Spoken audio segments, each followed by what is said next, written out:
Bonjour à tous, nous sommes ravis de vous retrouver pour un nouveau numéro d'Onjas Soccer. On se retrouve aujourd'hui dans le quartier d'Hochelaga, au cœur même de la ville de l'Impact de Montréal, avec, vous l'avez vu, le stade olympique, le centre d'entraînement et le stade Saputo à quelques mètres d'ici. Nous avons le plaisir d'accueillir aujourd'hui le joueur et capitaine historique de l'Impact de Montréal, Patrice Bernier, également deux voix vibrantes de la radio 91.9 Sport, Jean-Charles Lajoie et Micker Guerrier, ainsi que le journaliste multisport Mathieu Gagné du journal Métro. Avec tout ce beau monde, nous évoquerons notamment la place qu'a gagné l'Impact de Montréal dans le paysage sportif québécois. Mais avant, on retrouve Patrice Bernier pour la première partie d'Onjas Soccer.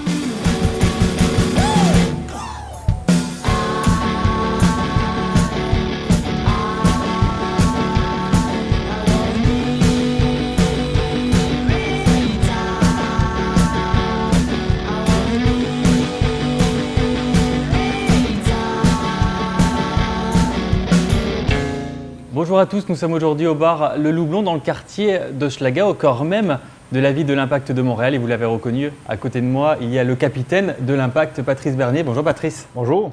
Merci beaucoup d'avoir accepté notre invitation pour cette première partie d'Onjas Soccer. Ouais, ça va être intéressant. Merci de m'avoir invité. Donc, on va voir comment ça va se dérouler. Mais c'est toujours intéressant de t'avoir, surtout qu'en ce moment, on a connu un Patrice Bernier souvent blessé malheureusement.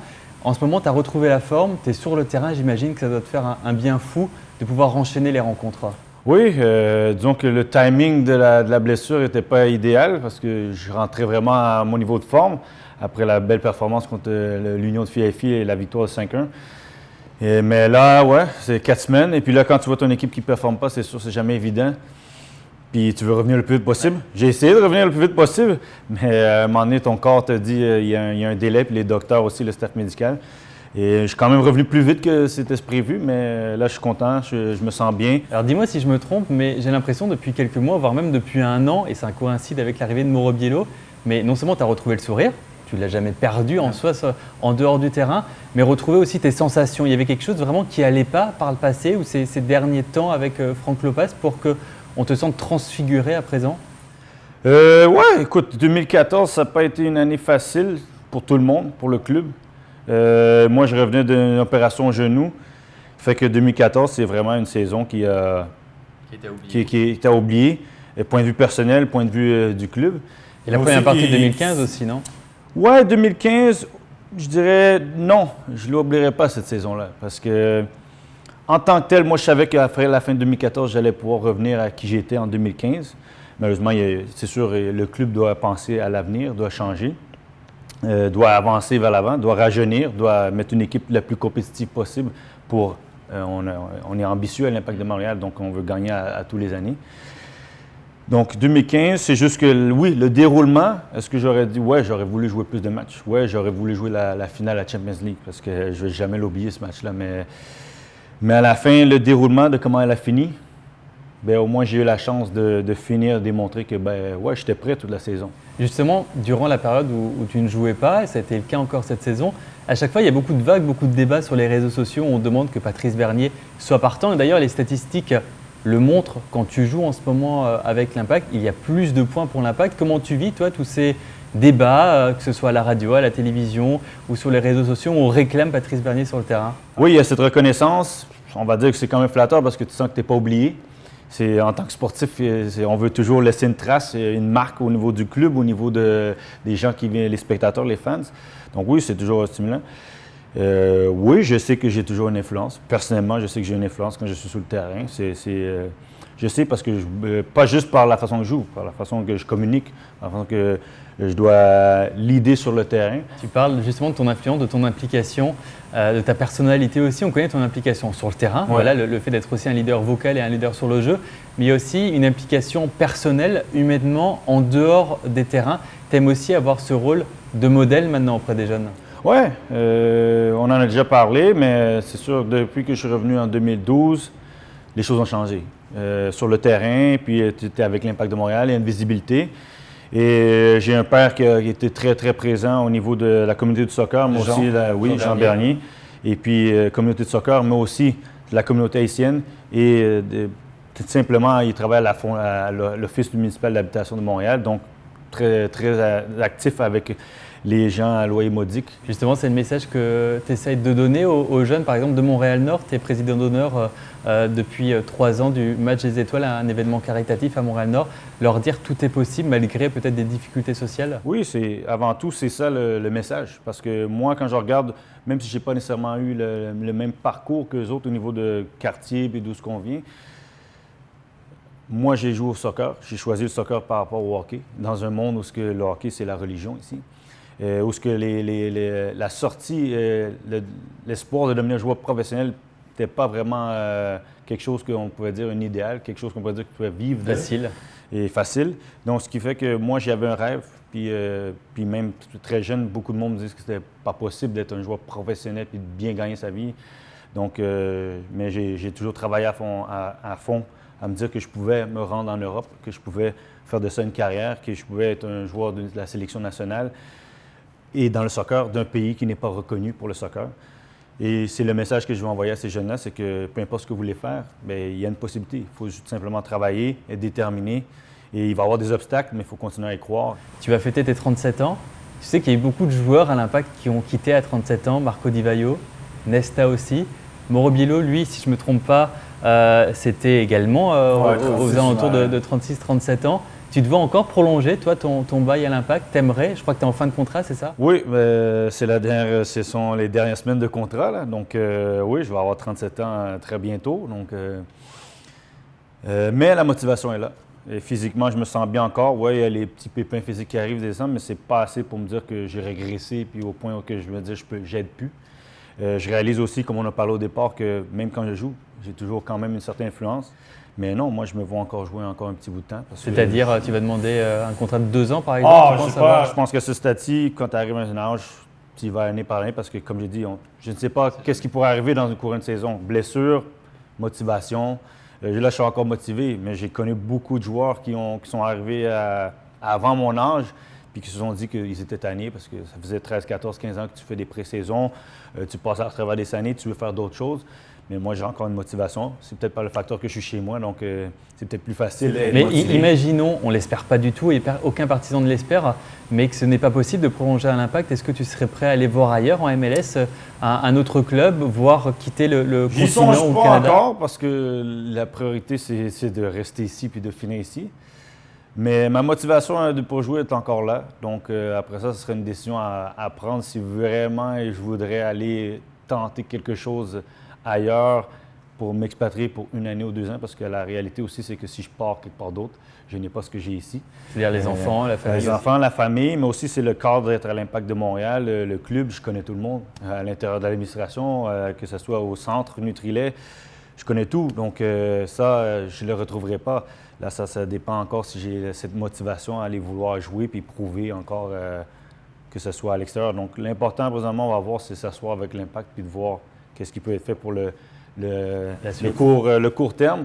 Et puis, et le moyen terme, c'est quoi? C'est d'intégrer peut-être le staff. On a vu Mauro Biello qui a été l'assistant. Je regarde, moi, personnellement, vraiment, Mauro, c'est quelqu'un qui, je dirais un exemple.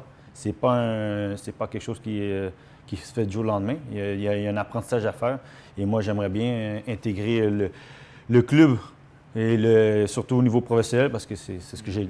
Ça fait 17 ans que je le fais. Donc, si je pouvais être entraîneur, rentrer dans ce cadre-là et d'aider, et peut-être être quelqu'un qui pourrait aider les jeunes qui transitionnent à devenir professionnels et tranquillement faire sa place et pourquoi pas un jour entraîner l'Impact de Montréal dans le futur. Merci beaucoup Patrice Bernier. On passe à présent à la deuxième partie d'Onja Soccer avec nos 3 autres invités dans un instant. À tout de suite.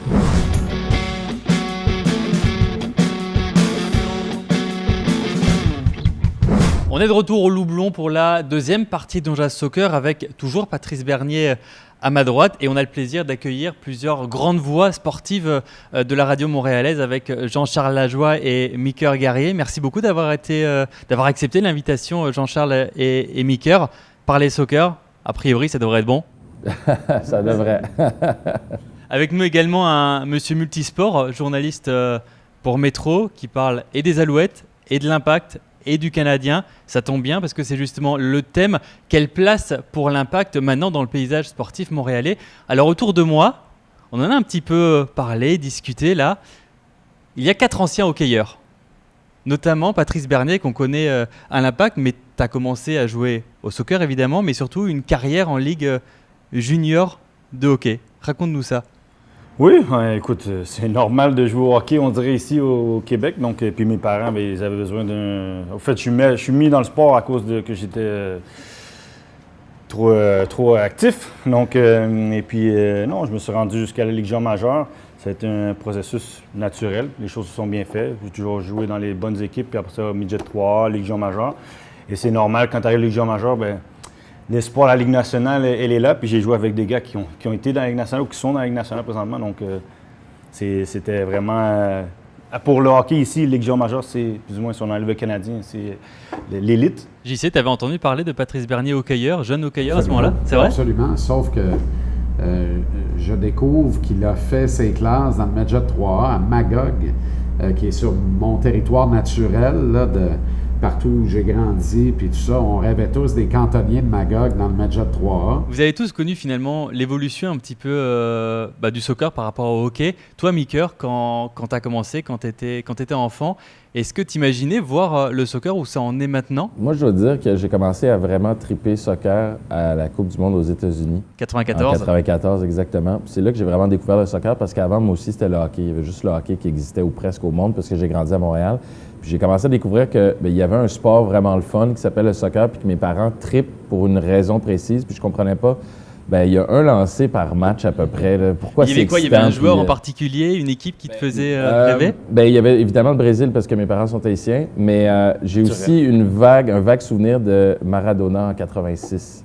Parce que à chaque fois que mon père me nommait Maradona, c'était son nom au complet, puis avec une espèce de passion, Diego Armando Maradona. Puis c'était tout le temps comme, mon Dieu, le meilleur joueur au monde. Puis j'ai commencé à aimer le foot un peu comme ça.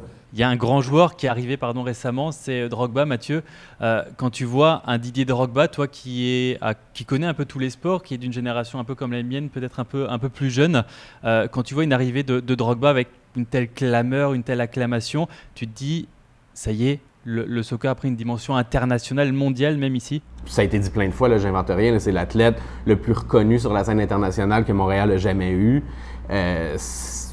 C'est presque indescriptible. Puis justement, on l'a vu là, clairement, là, c'est clair l'impact que ça a eu sur le soccer ici, en tout cas je pense. Là. Puis on va le voir pour les générations à venir, là, c'est juste un début. JC ne va pas être d'accord. Je pense avec moi. Pour moi, la plus grande star à Montréal, c'est Drogba. Tu vas peut-être me parler de Carey Price, mais est-ce que Drogba est la plus grande star ici sportive qu'on a connue même dans l'histoire du sport à Montréal? Quel est le point? Est-ce que ton affirmation, c'est Drogba est la plus grande star qui évolue à Montréal, ou même qui a évolué planétaire? Ou si ta question, c'est plutôt qui est la plus grande star actuellement à Montréal? Qui est la plus grande star actuellement à Montréal? C'est Carey Price, il n'y a aucun doute.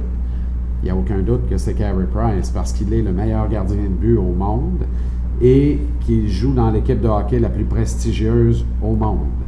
Et même si le monde, en termes de hockey, représente peut-être 30% de la superficie globale du monde en termes de soccer ou de foot pour les besoins de la discussion ce matin, à Montréal, l'athlète le plus adulé et respecté, c'est Carey Price, devant même l'éléphant Drogba. Hélas, diront certains, mais c'est le triste constat. C'est vrai que si chaque fois que Didier met un but, l'Impact gagne, l'histoire pourrait être différente. Mais je regarde le dossier cette année et je me dis, ouais.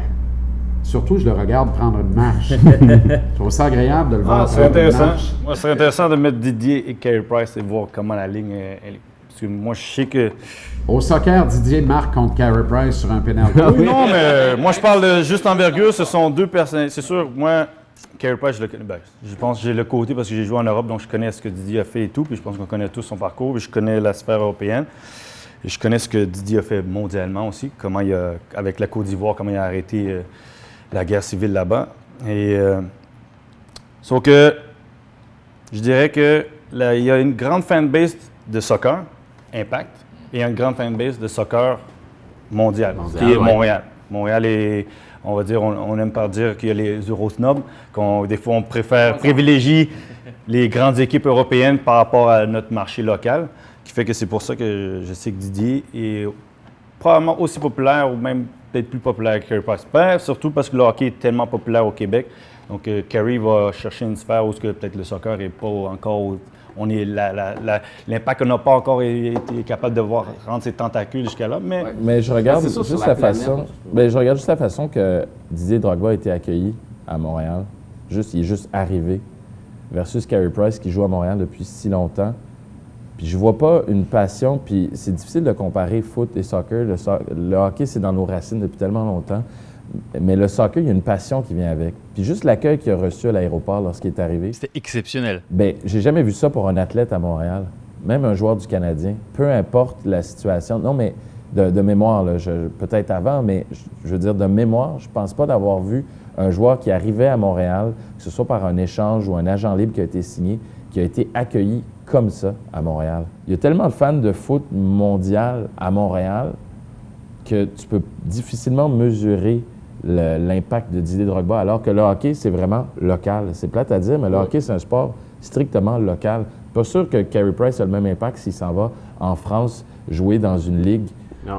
Mais est-ce qu'on se mélange entre couverture médiatique puis impact ça, global chez la population? Parce que Carey Price, justement, là, il avait pas joué depuis presque un an, puis ce qui allait à son premier départ à la Coupe du monde de hockey, là, d'un match préparatoire, je veux dire, il y a eu je sais pas combien d'articles, enfin, on va le revoir en action. Tandis que si Didier Drogba, je veux dire, se blesse, rate un bout de temps, je ne sais pas s'il va avoir le droit à la même couverture médiatique, mais est-ce que ça veut vraiment dire qu'il est moins populaire, ça? Personnellement, pas sachant que je suis à l'interne, fait que je le vois, puis je vois ce qui est dit. Quand Didier n'est pas à l'entraînement, ben vous marquez, Didier n'est pas à l'entraînement. On parle de Didier constamment, tous les jours. L'an passé, la cote de l'écoute de l'Impact a énormément grimpé. On sait qu'à la radio, il y a aussi le FC 919 maintenant à 91 Sport. Ça prouve à quel point l'Impact intéresse aussi maintenant le public en général. Mais je vais vous raconter une anecdote. Il y a quelques jours, j'étais dans un célèbre bar de sport à Montréal, partenaire d'ailleurs avec l'Impact pour ne pas le citer. Il y avait de l'UFC, il y avait du baseball, il y avait du football universitaire, de la NFL, et on demandait de passer l'Impact. Ça va être difficile.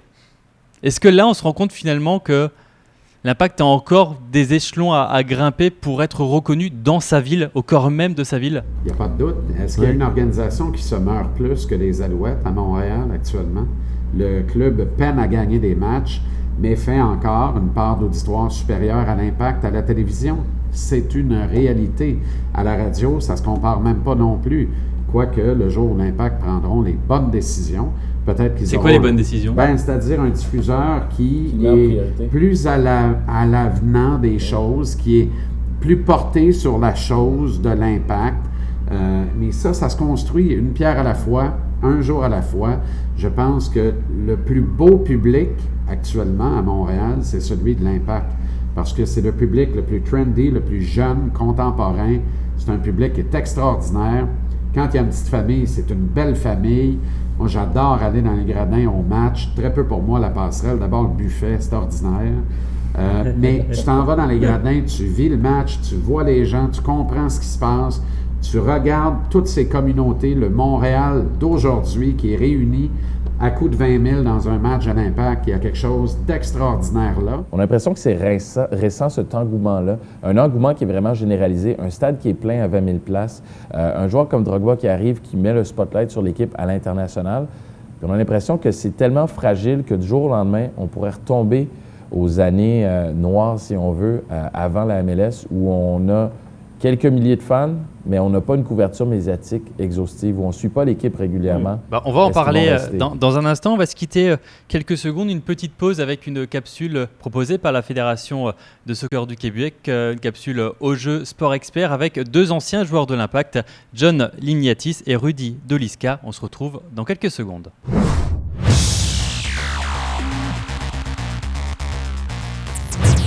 Vous avez qu'on joue à 99 parce que t'es pas dans le 2016. Une autre façon de dire que je suis grande étoile. Alors toi, tu es dans le jeu. Moi, je suis pas dans un jeu, mais je vais te battre à ton propre jeu. Jamais. La seule façon que je peux perdre à cause de tous ces boutons-là, quand j'ai aucune idée de ce qui se passe.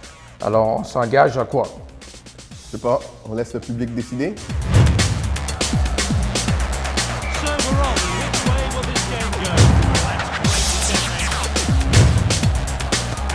Yeah! 1-0 Jolignari. Alors ça commence.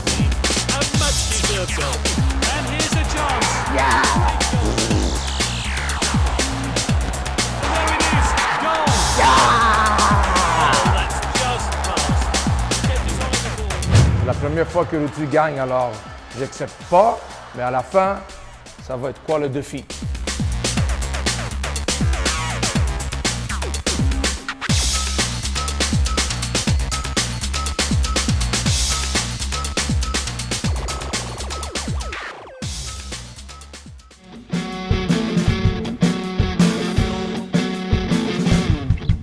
On est de retour pour la deuxième partie du débat Donjas Soccer. Messieurs, question très simple. Qu'est-ce qui ferait davantage rayonner l'Impact ? Ce serait une victoire en MLS, l'arrivée de nouvelles stars, ou encore, je vais même dire rayonner l'Impact, mais rayonner le sport montréalais. Ça serait une nouvelle Coupe Stanley ou une victoire en MLS ? Je parle à l'international. Mais moi, je trouve ça intéressant comme question, mais je veux prendre au rebond la balle laissée vacante par Maker juste avant la capsule. Parce que moi, je ne sens pas cette fragilité-là. Je ne suis pas d'accord avec cet énoncé-là. Je pense que l'Impact est là pour rester.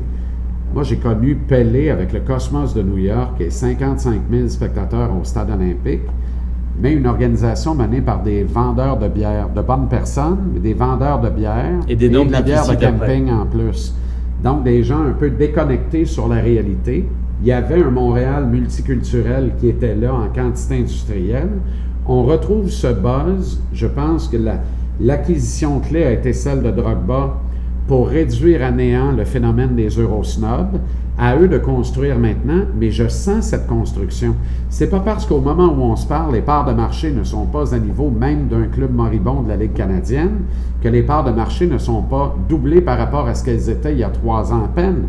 Alors, on est en présence d'un phénomène qui est stable et qui grandit lentement mais sûrement, avec une organisation qui a dans sa doctrine et sa culture profonde le foot, avec des ramifications internationales. Je pense que tout est bien structuré, tout est en place. Pour longtemps, c'est l'erreur qu'on a réparée du Manic qui a été extraordinaire au détour des années 80, mais avec une organisation essentiellement montréalaise, québécoise, blanche, francophone, buveur de houblon, qui ne comprenait pas le phénomène culturel profond, puis qui n'a pas été capable de capitaliser, de stabiliser le navire pour longtemps. L'effervescence, on la sent, justement, on les voit partout. Les partisans de l'Impact, je pense, sont bruyants, ils font du bruit. C'est dur de savoir jusqu'à quel point le nombre est important. Mais la base, le noyau est extrêmement fort. Et quand tu as un noyau fort comme ça, je veux dire, ça ne peut que se construire autour. Il suffit justement de peut-être d'avoir un peu de succès en série, peut-être même aller jusqu'au bout. Puis ça demande juste à exploser parce que le noyau est là. On sent que l'Impact, ça monte et les Alouettes, ça descend. C'est un cycle, c'est certain. On sait, on en a parlé tantôt, la victoire va faire foi de tout, puis ça peut changer rapidement. Mais je pense qu'il y a de la place pour tous ces sports-là, puis il y a de la place pour que autant l'Impact que les Alouettes réussissent à Montréal. Puis ça va passer par gagner, une culture gagnante, mais aussi perpétuer la tradition avec les plus jeunes. Au point, peut-être, JC, avec cette nouvelle génération qui connaît, qui apprécie, qui adore le soccer, qui commence tout petit, de commencer à gratter un petit peu la jambe du Canadien dans les années à venir? Improbable. Je dis pas égaler, pas du tout, mais gratter petit à petit. Tu vois, des parts de marché à la télé, à la radio. Viscéralement improbable, à mon sens. Il y a plus de 20 ans maintenant qu'il y a plus de jeunes qui pratiquent le soccer que le hockey au Québec. Ouais, mais plus de 20 ans, il n'y a pas de victoire non plus. Non, mais quand même, il y a plus de joueurs de soccer qu'il y a de joueurs de hockey au Québec. Puis je dis 20 ans, c'est probablement plus que ça, d'aussi loin que je me rappelle, puis la proportion est grande. Mais pourquoi, de toute façon, chatouiller le mollet du Canadien? On n'en a rien à cirer. Moi, justement, Il y a de la place la pour tout le question, monde. c'est parce qu'on parle tout le temps de podium. Puis, tu sais, le Canadien va toujours être là. Donc, à la fin, pour moi, c'est pas être podium, c'est tout simplement que l'Impact ait sa, si on peut dire, juste place dans le cœur du Montréalais, dans le cœur des Québécois, qui fait que, maintenant, oui, comme il disait Mickey, moi, je vais petit match de soccer de mes filles. Puis avant, il y a quelques années, c'était maillot de Messi, maillot de Cristiano Ronaldo, mais maintenant, il y a le maillot de l'Impact qui est... Tu le vois sur 1, 2, 3, 4 maillots, il y a un maillot bleu là, de l'Impact de Montréal qui est là. Et en 5 ans, moi, j'ai vu vraiment le club grandir. Puis mon importance, c'est pas de détrôner l'Impact. Le Canadien de Montréal va toujours avoir sa niche. Là, c'est de nous de créer notre niche, qu'elle soit là, et que là, mais maintenant, quand on parle de nous partout... On compare souvent Alouette, Impact, Alouette, mais on n'a pas besoin de comparer. On peut vivre et aimer tous ces sports-là de manière plus ou moins égale puis avoir des préférences, mais il peut y avoir la place pour tous ces gens-là. Moi, j'ai un intérêt mitigé pour les Alouettes parce qu'ils gagnent un peu moins. Puis ça fait partie de C'est normal aussi, tu sais, que ça aille moins bien quand tu gagnes moins. Mais je m'intéresse quand même à cette équipe-là parce que c'est notre équipe montréalaise de football. L'Impact, ça a été la même chose au début. C'était notre équipe montréalaise de soccer. Puis ça a grandi. Et là, ils sont rendus dans la meilleure ligue en Amérique du Nord de foot. Bien, en fait, aux États-Unis et au Canada. Si on ne compte pas le Mexique, disons. Mais tu sais, quand je vois qu'ils sont capables de compétitionner avec des clubs costaricains, bien, je me dis, OK, on est rendu à un autre niveau. Tu sais, fait que c'est tout ça aussi qu'il faut prendre en ligne de compte. Puis pas juste séparer les choses puis dire, ah oui, mais il y a le Canadien là, puis il y a les autres après.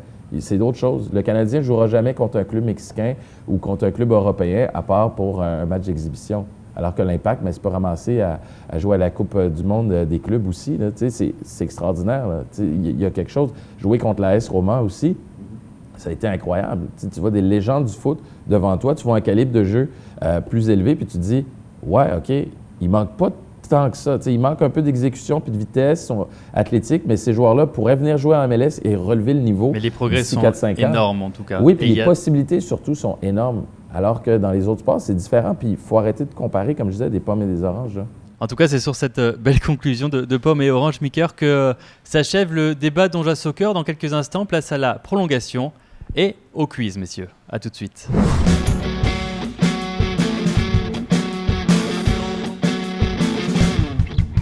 On est parti pour la dernière partie, la prolongation et le quiz Donja Soccer. Alors Mathieu, ça ne te dérange pas? C'est l'équipe Bernier, Patrice Bernier et toi. Ça va. Et d'un côté, l'équipe 91 Sport avec Jean-Charles Lajoie et Micker Guerrier. Messieurs, la règle est simple.